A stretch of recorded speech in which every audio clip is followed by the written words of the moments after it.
Sylvester and Tweety cartoons are brilliant, but is the game any good? Let's have a little look. The plot of this game is the same as a cartoon series, where you, as Sylvester, must chase Tweety around various scenarios and catch him. Tweety will fly around the stage and you need to try and get him whilst using parts of the scenery to your advantage, as well as avoiding familiar characters. Tweety will move bit by bit through each level, and you need to reach him to make him move on to another part of the stage. You'll need to jump to higher areas using various platforms, and if there isn't anything that's a part of the level, then you can stack items to climb higher.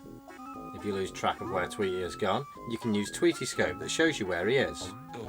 Sylvester can also attack with his claws, which are pretty useless, but you can collect items such as boxing gloves, pogo stick, umbrella and bone, as well as other items. You can use these items by pausing the game and moving an item towards Sylvester to use them.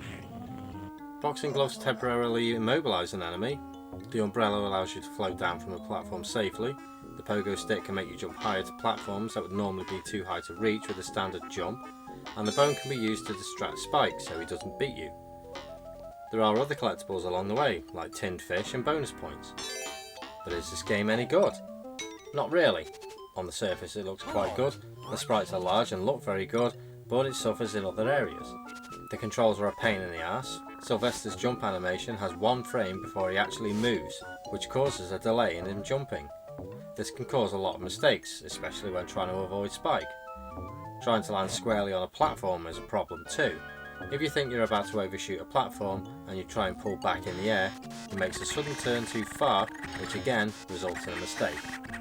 As for the levels themselves, they aren't the worst I've ever played, but when you have to stack items up all the time, it becomes a bit repetitive.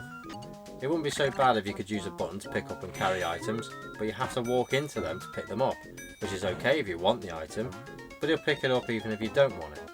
At the end of the second level you have to find and stack up items in order to get to Tweety, but you've got that bell-end Spike roaming around, and if he's near you when you're stacking items, he'll knock them down. You can distract him with the bone, but if you move too far away he'll come back. Even if you throw the bone to the right and run to the left, he'll reappear there. And if you think it's a bit too hard and you want an easier ride, then you can lower the difficulty. Except it punishes you for doing so. The lower you set the difficulty, the less levels you can play. For example, set it to the lowest setting and you only get to play the first level. I feel that this is a bit too zoomed in for what's going on. When you're on the train, you can't see that far ahead, which means you could misjudge a gap, or not see it at all, and fall through. You do get plenty of lives, but they can soon be taken away by falling from ledges and getting into trouble with another character.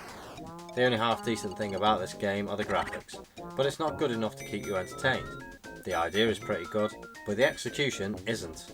I give it 30%.